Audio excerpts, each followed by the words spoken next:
नमस्कार साथियों।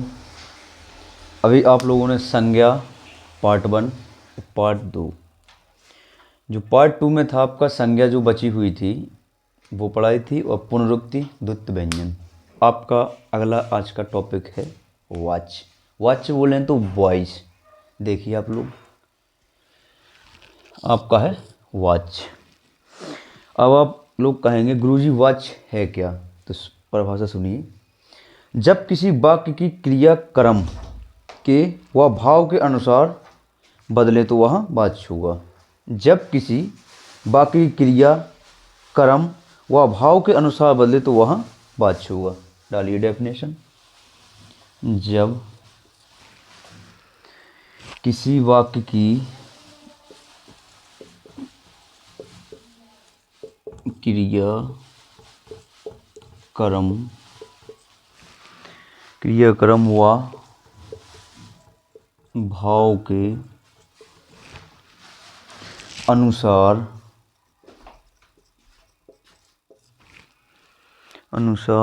बदले तो वह वाच्य होता है। ठीक है। अब वाच्य जैसे जो आपके पढ़ाए जाते हैं 3 प्रकार के, क्रमवाच्य, कर्तवाच्य, भाववाच्य। ठीक है। चलिए देखें आप, इसको रब कर दें हम।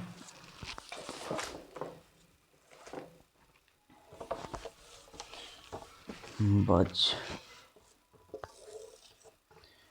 कर्तवाच्य,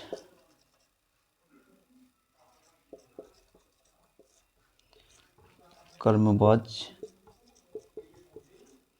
तीसरा आपका भाववाच्य।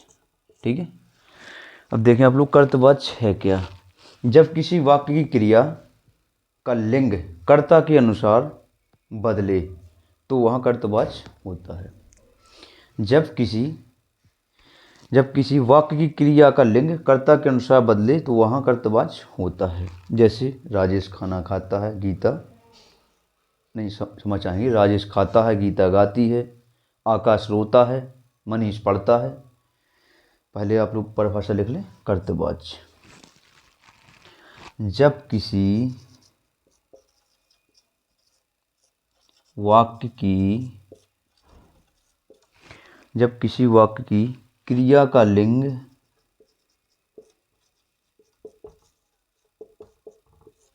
का लिंग कर्ता के अनुसार बदले वहाँ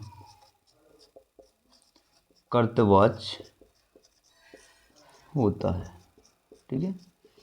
जब किसी वाक्य की क्रिया का लिंग कर्ता के अनुसार बदले वहाँ कर्तवाच्य होता है। जैसे एग्जाम्पल बताते हैं हम आपको।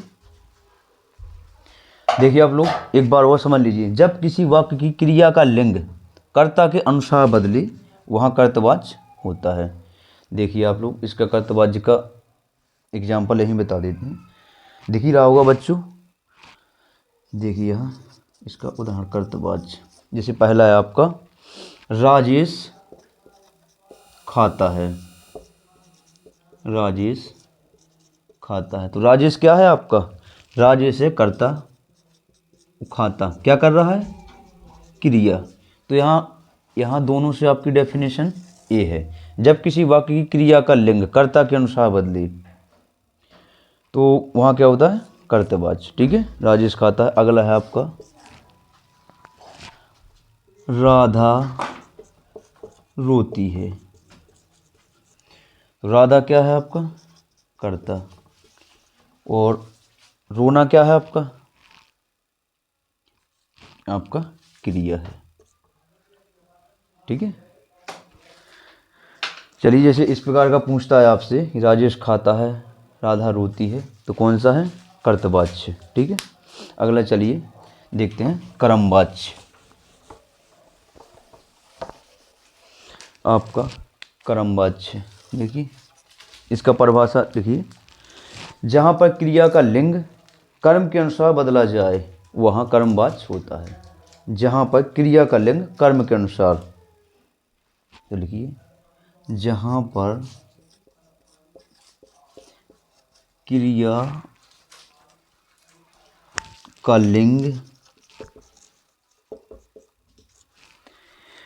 लिंग कर्म के अनुसार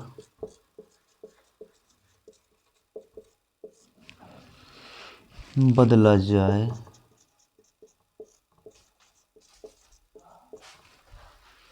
वहाँ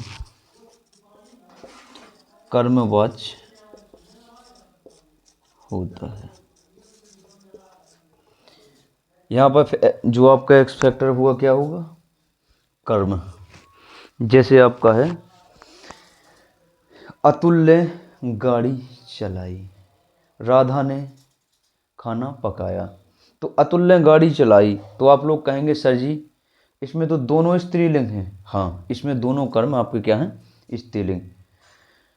तो इसमें क्या लिखा है, कर्म के अनुसार बदले। अब ये नहीं कि अतुल पहले जो कर्ता दिया है उसके अनुसार वाक्य होगा।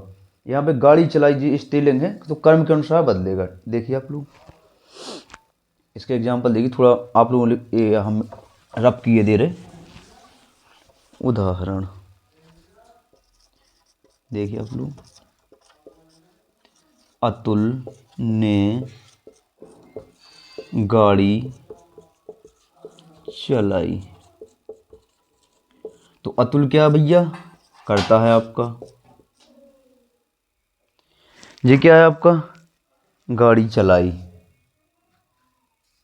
तो क्या कर रहा है, चलाया क्या है, ये कर्म कर रहा है गाड़ी चलाना। वो एक गाड़ी क्या है, गाड़ी स्त्रीलिंग है, शब्द है।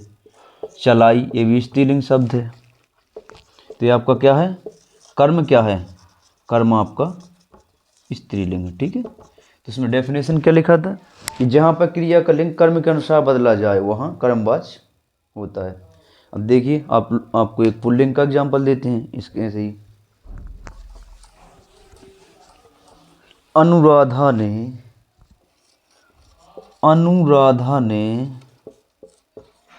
खाना पकाया। अनुराधा ने, तो अनुराधा क्या है, कर्ता। खाना क्या है आपका, खाना आपका पुल्लिंग है। ये भी क्या है, पकाया, तो पुल्लिंग है। तो ये दोनों क्या हैं, इसका कर्म आपका पुल्लिंग है। ठीक है, अनुराधा ने खाना पकाया। ठीक है, अगला चलिए आप लोग देखिए भाववाच्य। अब भाववाच्य से तो आप लोगों को समझ ही में आ रहा है कि महसूस या भावनाएं या फीलिंग, जो कुछ आप लोग को अच्छा लगे। देखिए आप लोग भाववाच्य है जो आपका, इसका परिभाषा बता रहा है हम।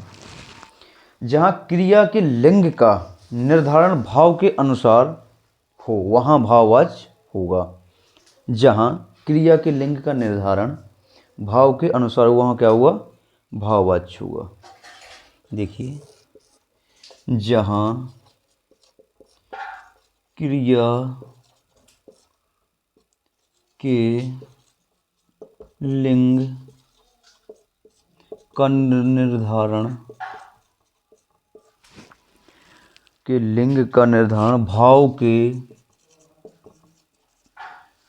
के अनुसार हो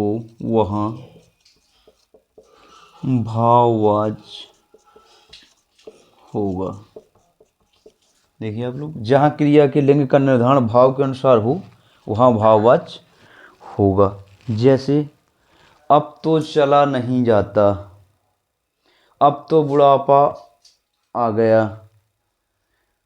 अरे बारिश होने लगी। तो ये आपके क्या हैं, जिसमें आपकी जो क्रियाएं वो भावनाएं बताएं। एक जो आपका जैसे कुछ में है कि चलो विस्मय बोधक से भी स्टार्ट होते हैं, मगर ये आपका जो भाववाच्य है वो देखने से ही पता चल जाता है। इसे देखिए आप लोग,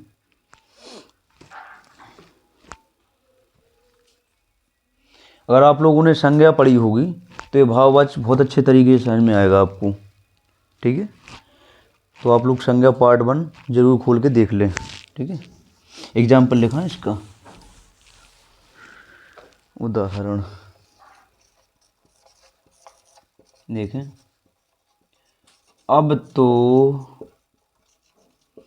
बुढ़ापा आ गया है। तो ये बुढ़ापा क्या है? ये आपका भाववाचक है। ठीक है, बुढ़ापा, ममता, मित्रता, सत्यता, ये क्या है? आपके भाववाचक हैं। ठीक है, अगला है अब तो चला नहीं जाता। अब तो चला नहीं जाता, तो ये मन की भावनाएं बता रहा है। क्या चला क्या है? भाववाचक संज्ञा। अब तो चला नहीं जाता। अगला है आपका अरे बारिश होने लगी। ओह कितना सुंदर नज़ारा है। तो कुछ शब्दों में जो विस्मय बोध आदि बोधक जैसे पूछता है, मगर ऐसा नहीं कि कुछ भी हो, उसमें आपको भाववाचक देख लेना है सबसे पहले। देखें आप लोग, अगला है अरे बारिश होने लगी।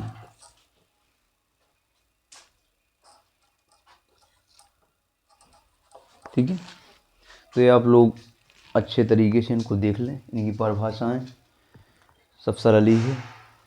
अब अगले पार्ट में हम आपको पढ़ाएंगे वचन। तब तक के लिए जय हिंद।